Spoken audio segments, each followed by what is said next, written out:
Hello, good people of YouTube. Mountbatten here. And today, the Constellation has been released just in time for 4th of July weekend. Good timing there, Wargaming. First off, thanks to the Patreons for supporting the channel and making this review possible. As many of you guys know, I am not a CC, so I do not receive any type of support from Wargaming.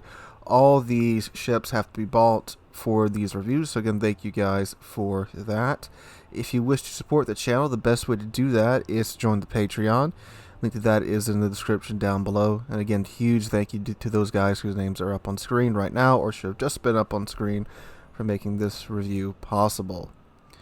So, the Constellation. This has been a much long-awaited ship. If you don't know what this is the original battle cruiser design for the Lexington class of ships. That may sound familiar because we do actually have the Lexington in game already, the historic one, which is the Lexington aircraft carrier. The Lexington class of battle cruisers were originally planned to be battle cruisers but were later converted into aircraft carriers. So, it is very cool to have the original Lexington in-game, as well as the Lexington, the historical Lexington. And as you can see, there's a lot of similarities between this and this in terms of hull shape. So again, very, very, very cool. Now, this is not the 1919 or 1920 Lexington class battlecruiser. This does appear to be like a World War II 1940s refit because of the modernized 5-inch gun turrets and the superstructure and the bridge wrapping and such. So, cool thing, I think, to see. Like, this is one of those cool what ifs. What ifs the the Lexingtons were built and they survived until World War II, which they probably very much would have because of the Washington Naval Treaty, and were kept in service. So very cool in my mind here. This is one of the things that I love about this game. You get to see these what-if ships come to life. I know a lot of people say a lot of things about paper ships, but paper ships like this, in my opinion, are very, very, very, very cool.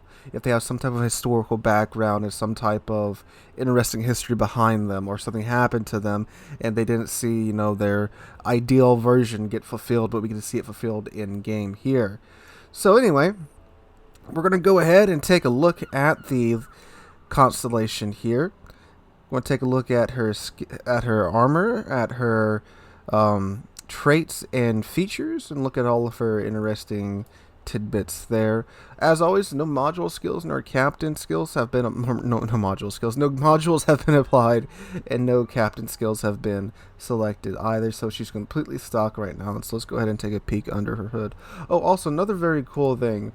You can get the Independence Day camo for her, because the Constellation was also the name of one of the original 6 frigates for the U.S. Navy.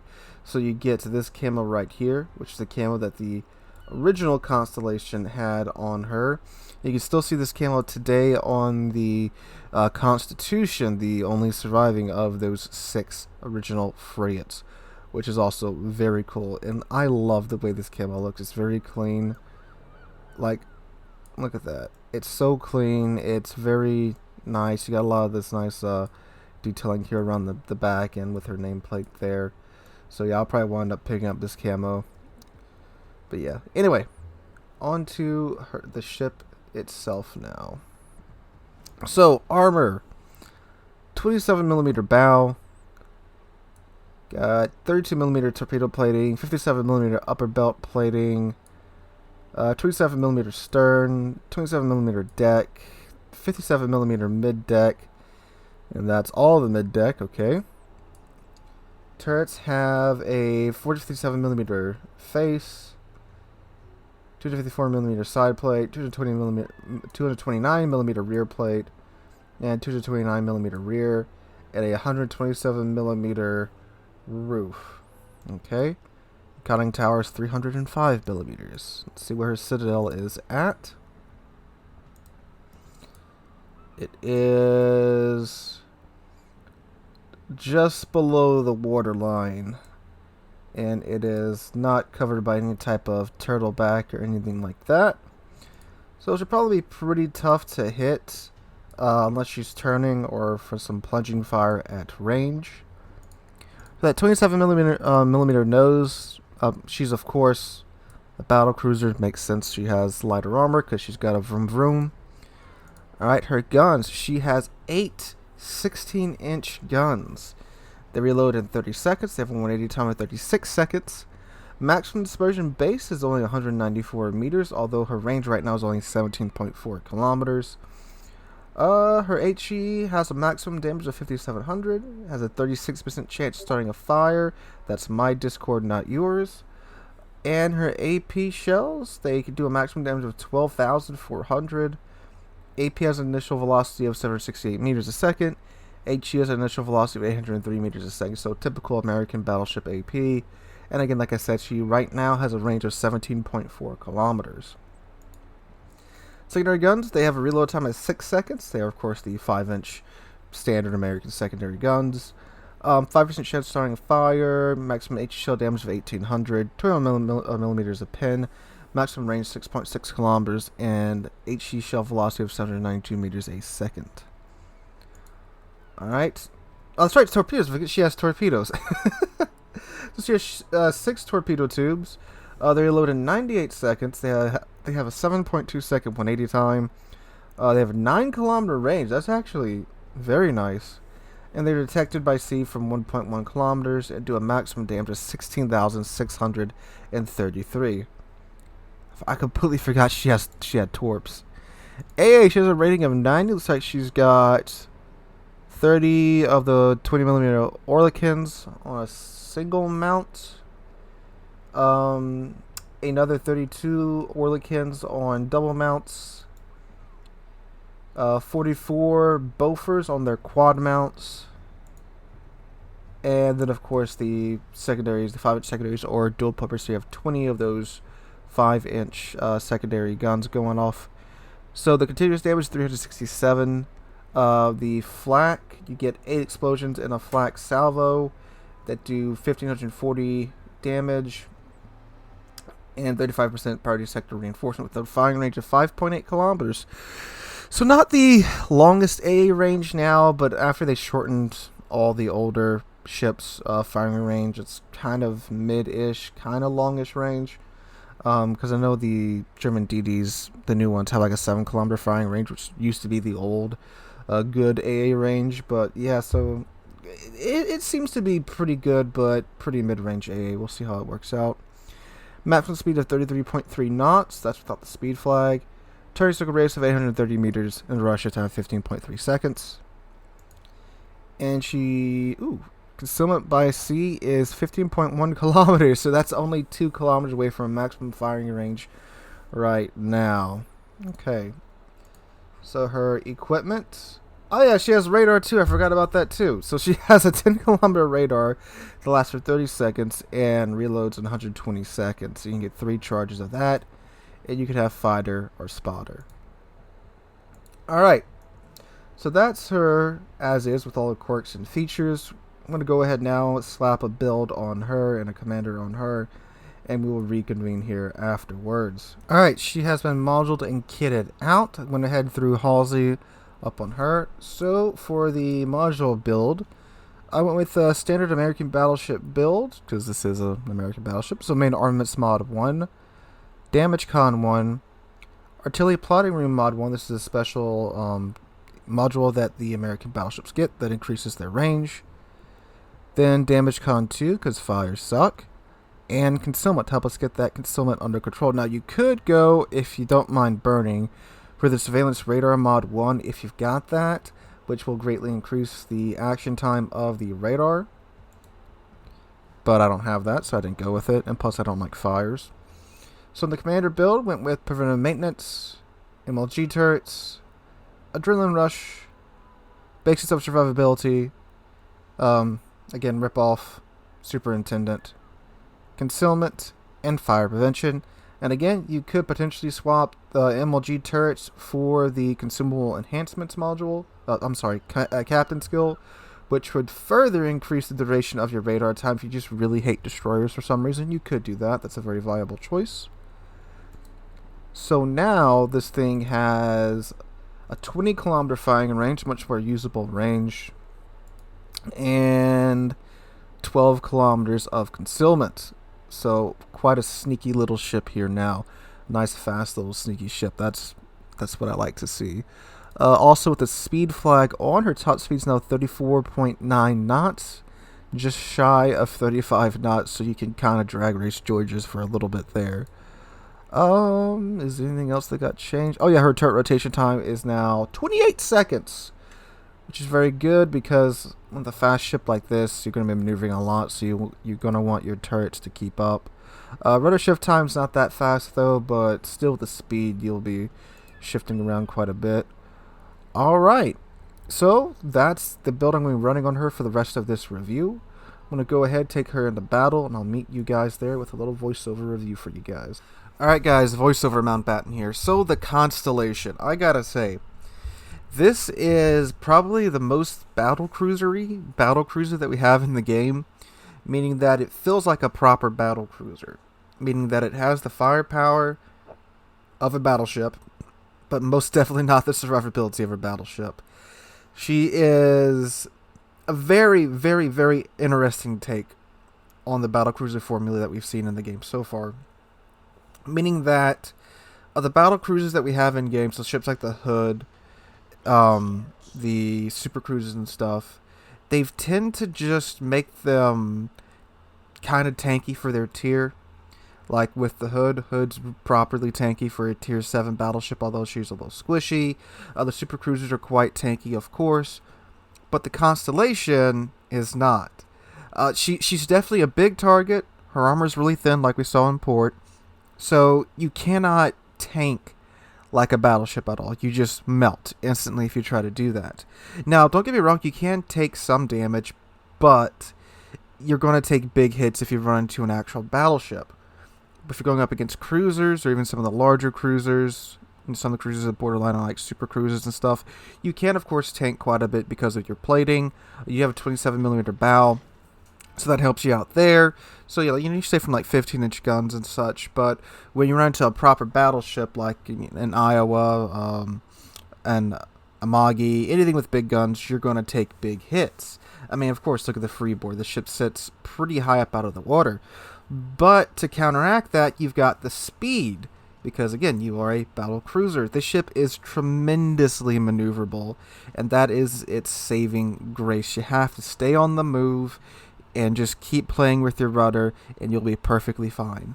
Now, of course, you may eat a chunk every now and then from someone with some good aim, or someone that predicted your move set or such, but for the most part, if you stay moving and you stay on the rudder, you'll be perfectly fine here in terms of survivability. Just don't go into this thinking, okay, I'm going to go face tank like I do in North Carolina, or I'm going to, tank and set angle like I can in Iowa. It can't do that.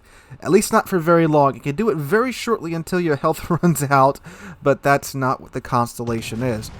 If you played Vanguard, it's kind of like that, where you're kind of just running around at mid-range, playing with your rudder, trying to keep on the move. That's how you stay alive for the longest in the Constellation. So that's the survivability out of the way. That was some of the most frequently asked questions that I was asked when I was actually playing the ship, to get this footage for you guys to watch for the review. But the guns, how are the guns? Well, they feel like Colorado's guns.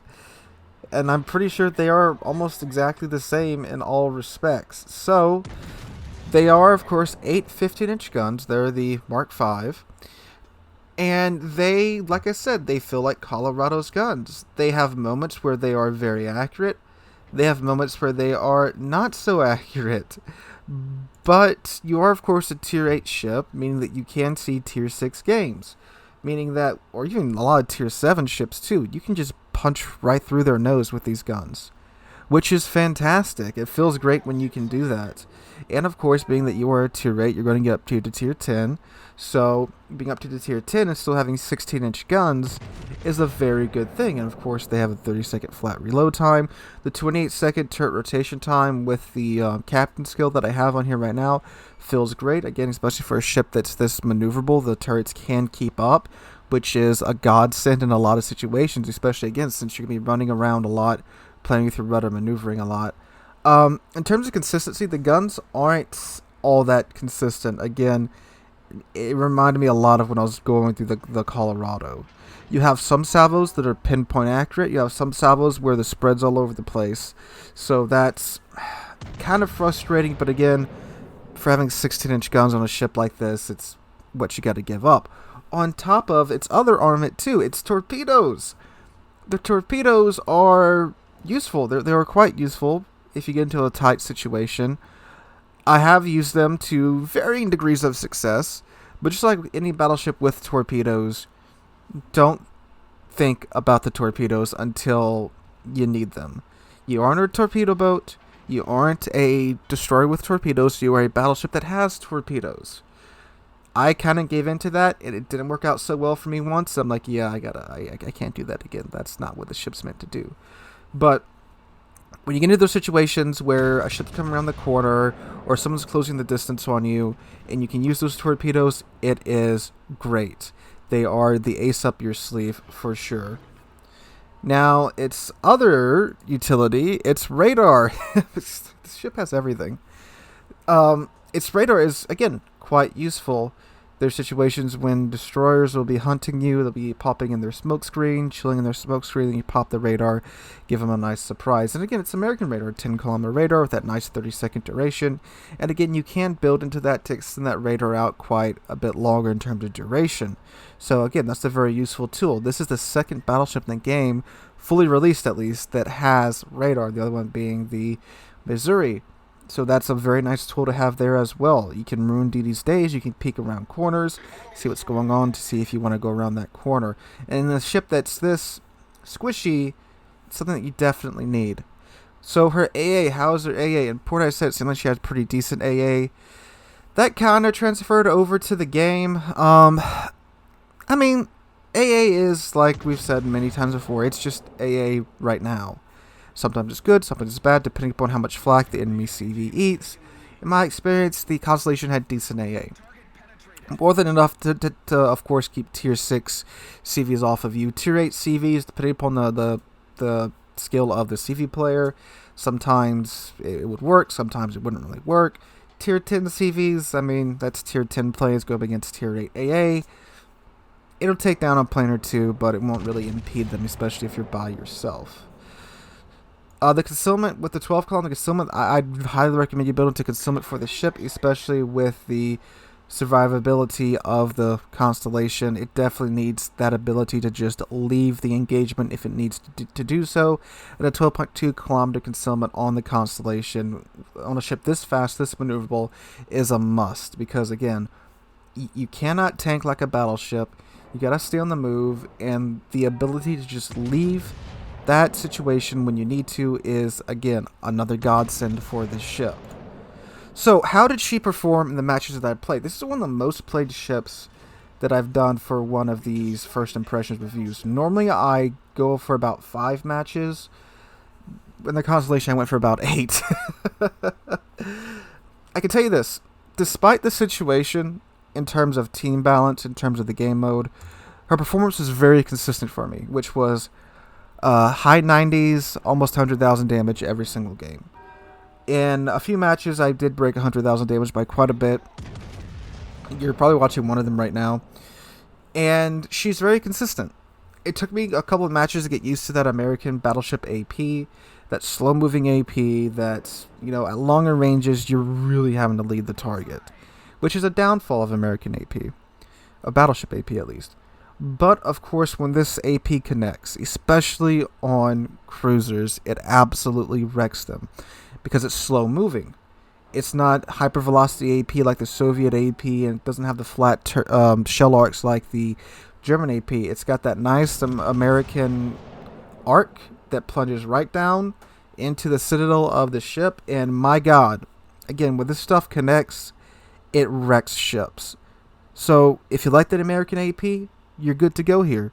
If you're used to using it, you're good to go here. You know what to expect. It's great in some situations, terrible in some other situations.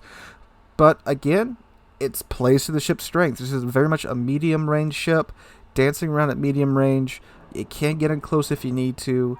Great for dealing with cruisers. Against other battleships, again, like if you're top tier, you can just punch through the nose of a lot of lower tier battleships. Against higher tier battleships, you still have the 16-inch guns to punch through their armor to where you can still get a couple of good hits in here and there and keep your damage up. It's very consistent in terms of that, but like I said, the dispersion isn't so consistent, but if you're good at dodging, you can definitely hang in the game for long enough to get your damage in and contribute to the team. And the torpedoes, like I said before, they're opportunistic torps. Don't go in diving straight in thinking you're a torpedo boat. That's not what you are. Definitely not what the ship is meant for, but they're there if you need them. So overall, the Constellation, how is she? Like I said, damage-wise, pretty consistent from my playing her. Again, just an average battleship player. I like the playstyle, but I'm one of the few that apparently like the Vanguard's playstyle, which this is kind of more of that. This is also kind of how I play Iowa sometimes, just playing on the roll all the time, although Iowa does have the armor to where you can angle in and tank. Constellation, you can't do that. But this is truly, in my opinion, a battlecruiser. It can't do what a battleship can do. It does what a battlecruiser does. It's fast, it's maneuverable, it's got big guns for its tier, it's great at dealing with cruisers, it can kind of handle battleships, but it can't replace the battleship's role. So, in my opinion, if this is what they're going to do for battleships in the future, for battlecruisers in the future, we're in good hands, because I like this formula, I really do. And like I've said before many times, it's overdue that we get a full battlecruiser line.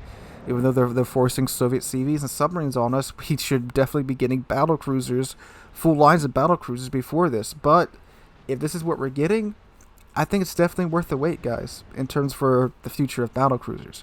The Constellation itself, is it worth the money? If you like the gameplay style of always moving around, firing on the go, a stealthy ship with a lot of utility in terms of radar and torpedoes, with guns that are definitely good hitting guns, but the dispersion is kind of, if you play Colorado, it's kind of like a cracked out Colorado. If you're good with that and you like what you see here, I say it's definitely worth the money. Of course, I would only buy the base bundle. There's no need to buy the Commander bundle. That's like $100-something. That's too much for a digital ship. But yeah, I'd say it's worth the money. Is it a good trainer for American battleships? I mean, with the way that the Commander reworked went, American battleships basically are using the stock survivability build. So sure, you could use this to train your American battleship commanders, and in my opinion too, it's just a fun playstyle. It's not sitting there in the back and sniping, it's running around at mid-range, trying to get your shots in, and it's got a lot of utility to it too. So it's a good ship in my opinion, at least from the 8 games I had in it to start off my journey with the Constellation. But that is my opinion. Pretty solid ship here. Pretty well balanced ship too. It's not something that's completely nutty like the Georgia. It's not something that's really hard to use like the California. It's a good, solid, well balanced ship in my opinion. It's got speed, maneuverability, big guns, but it pays for it in terms of the dispersion and in terms of the ship's survivability. So pretty well balanced in my opinion. Alright guys, let me know what you guys think in the comments down below. If you enjoyed the video, make sure to drop a like and subscribe to the channel. We're on our way to 30,000 subs, just past 26,900 a few days ago. I cannot thank you guys enough for that. Again guys, hope you guys are having a wonderful Saturday and a wonderful 4th of July weekend. Hope to catch you guys in the next one.